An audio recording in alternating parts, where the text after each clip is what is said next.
Hey, so in our rectangular pattern video from yesterday, I missed some important things and the community called them out, so I'd like to touch on how to fill up a design completely with intelligence so that if you make design changes, it just updates automatically with the right spacing. We'll talk about the way you can do different directions with the rectangular pattern and to start with a centered feature and then pattern out from there. So we want to create this patterned effect right here, but starting with a centered hole. So let's start over for just a second. And what we're going to do is we'll use the hole command this time. I'll select the face. I'll drag it and add a coincident relationship to this origin or center point, and then get the hole to the right size that you want. Click OK. Let's go up to rectangular pattern. We'll choose this as our feature to pattern. The axis, we'll do this edge. We're going up and we're going to the right. Now, one thing you'll want to do is you want to use the symmetry option on both sides so that it's patterning in both directions as you go. And then we can just simply fill in, I'm going to use spacing, and we can fill in the number of instances based on the spacing we want.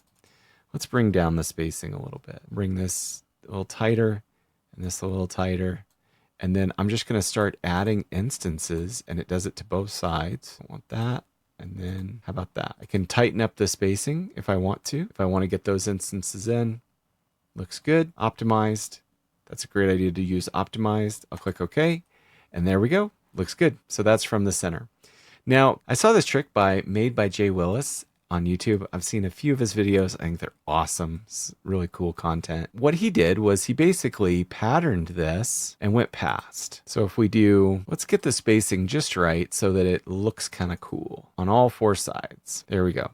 I'm going to tighten this up just a little bit so we're kind of right on the edge in both directions. They're almost centered.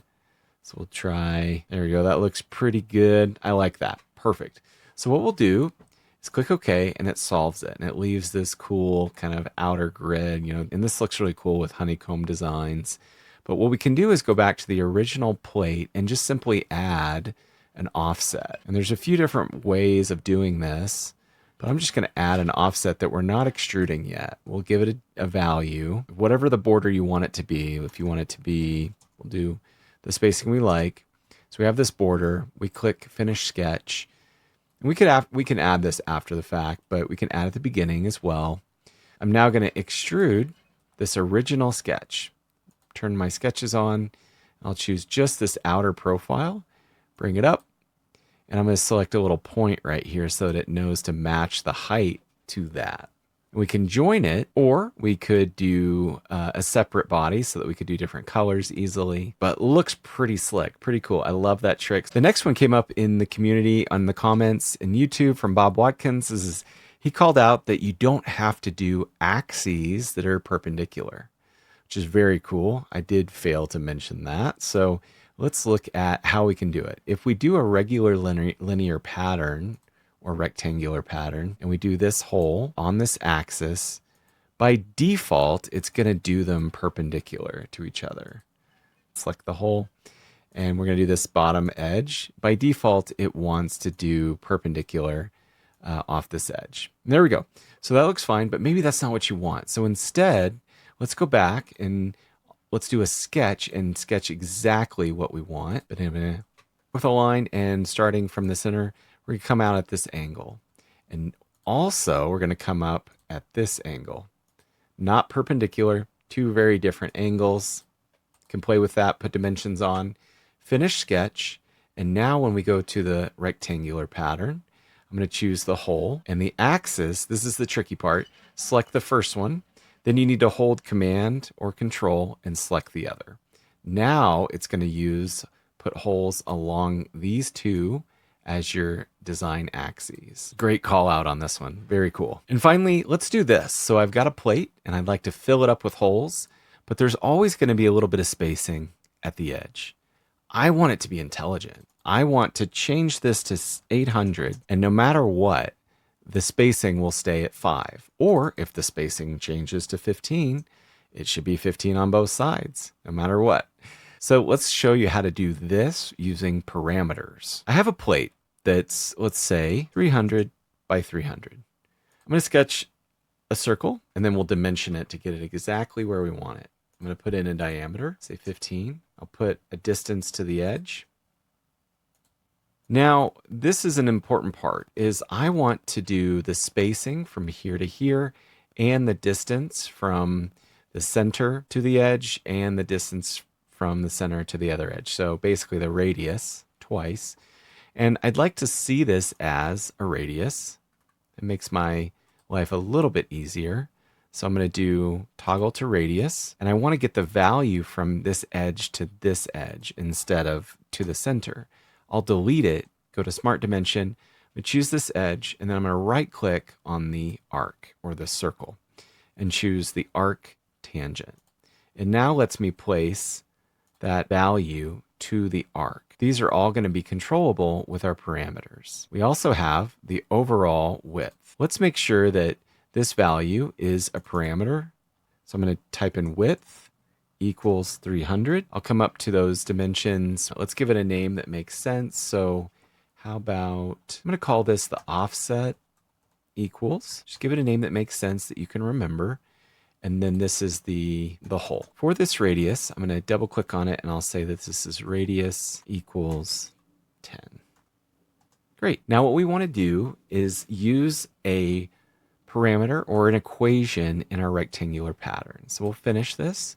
It looks like I forgot to extrude this. Let's make sure we extrude this going down all the way. And now let's do the rectangular pattern. The feature is this hole or this extruded cut.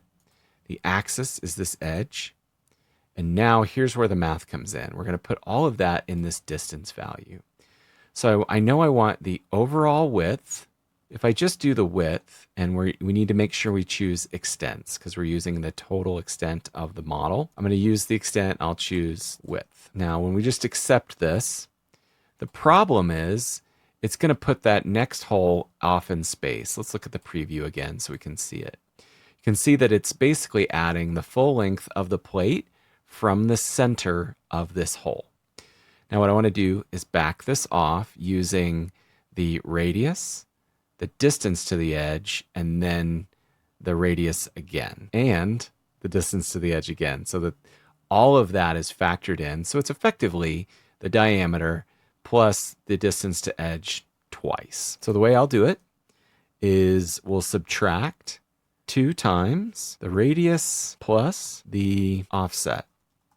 When it turns black, that's a good signal that it recognizes all of your variables. Click enter, and so we now have it calculating. Let's look at that one more time. If you want to go look at your parameters, go to modify and go to change parameters. And here's where you can see these things. So if I come down to the pattern itself, there is that equation. So it's even a little easier, I think, in this table to modify it. So it's saying the overall width minus our radius and our offset value twice. Okay. And so let's test it. Let's make this big. 500, great. And then if we were to change the instance count, does it matter? Nope, it's still going to solve, keep those edge distances the same. And if we come into this sketch and we were to change this offset value to 12, you can see the updates. And you know what?